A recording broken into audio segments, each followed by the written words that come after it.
But the fact is that the actual barriers aren't that high. I think more than anything, he wants a big political win. He wants to be able to raise tariffs a little, display his power, show that he can impose his terms. Now, it's not all leisure for President Trump on his 4-day private trip to Scotland, seen today playing a round of golf at his Turnberry resort. European Commission President Ursula von der Leyen will be making her own way to meet Donald, it says here, in Scotland for further trade talks between the US and the European bloc. Now, upon landing in Scotland last night, President Trump was asked about the prospect of a deal being agreed tomorrow. I would say that we have a 50-50 chance, maybe less than that, but a 50-50 chance of making a deal with the EU. And it'll be a deal where they have to buy down their tariffs, because they're right now at 30%. And they'll have to buy them down, maybe, or they could leave them the way they are. But they want to make a deal very badly. Well, joining us now is Aslak Berg, a research fellow at the Centre for European Reform and former trade official at the European Free Trade Association. Aslak, welcome to the show. Thank you for giving us your time.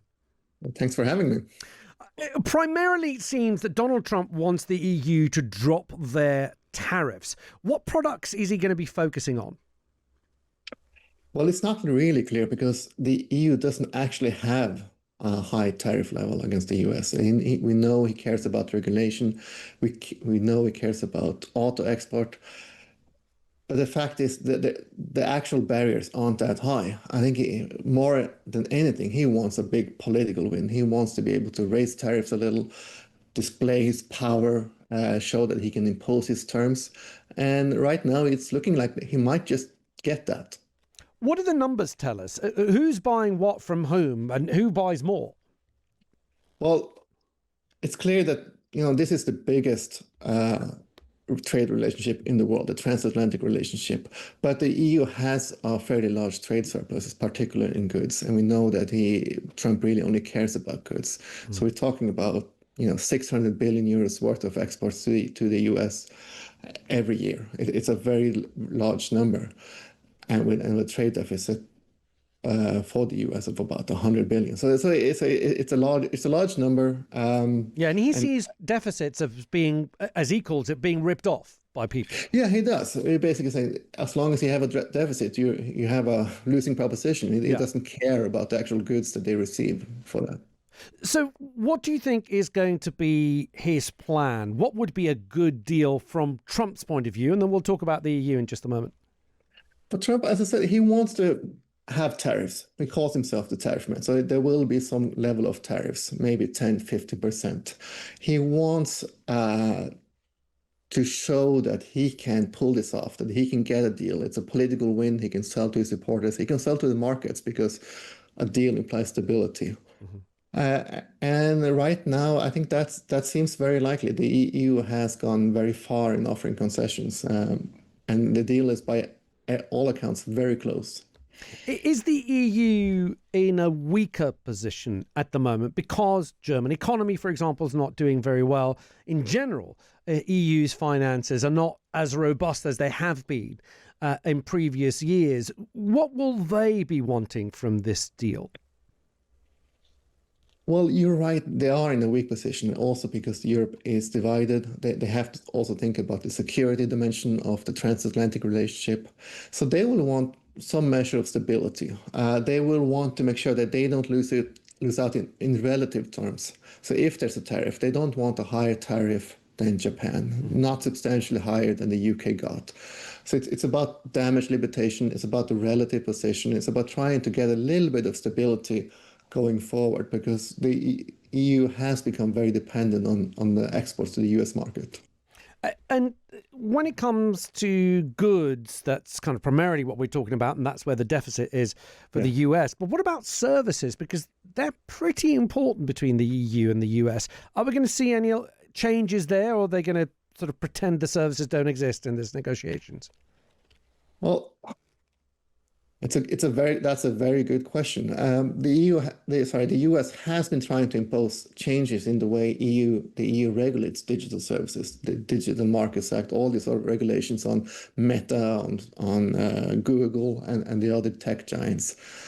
I don't think that the EU will actually concede anything. There will be some kind of dialogue, some kind of discussion forum where they can resolve differences. But in terms of substantial concessions, I think you will see more of a focus on goods. It's not going to be services focused. And just because you mentioned them there, the tech giants and the issues that the EU has had with the social media platforms, the big giants like Meta, and also retail giants like Amazon, do we think that they're going to be left alone? Because, of course, that becomes also a political issue. I know that Donald Trump was particularly unhappy when the new digital rights rules in the EU and in this country might see some of those social media platforms be fined, for example, with misinformation being peddled on their platforms.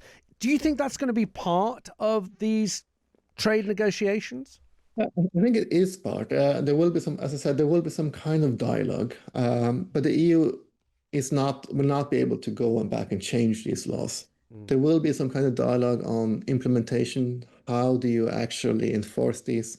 Maybe you will see the EU treading a little more lightly on enforcement, but they're not going to be able to go, say, and give a formal concession, because that touches on the very heart of sovereignty for the EU, their power to regulate their internal market. But they're going to keep it in mind, for certainly. And Aslak, I know, forgive me for being petty with my last question, but I know that one thing that quite a lot of the press in the UK are going to be looking at is, will this EU-US deal be better than the one that's already been struck between the UK and the US? What are your thoughts? I know I'm asking you to predict, of course. But... Yeah, well, we'll have to see the details, but it will not be better. It will potentially be slightly worse, and there's a couple of reasons for that. We know that Trump is an Anglophile. He likes the UK. He likes the royal family, the state visit, all that. So that plays into it. But perhaps more importantly, the UK does not have a trade surplus with the US, and that makes it easier for the US to say that the relationship is balanced, is favorable to the US, and they don't need to push for substantial changes. So the UK deal will probably be slightly better, but we're talking about 10 versus 15%, so it's not a very substantial difference. Aslak, thank you so much for your time and your expertise. Aslak Berg there, Research Fellow at the Centre for European Reform and former trade official at the European Free Trade Association.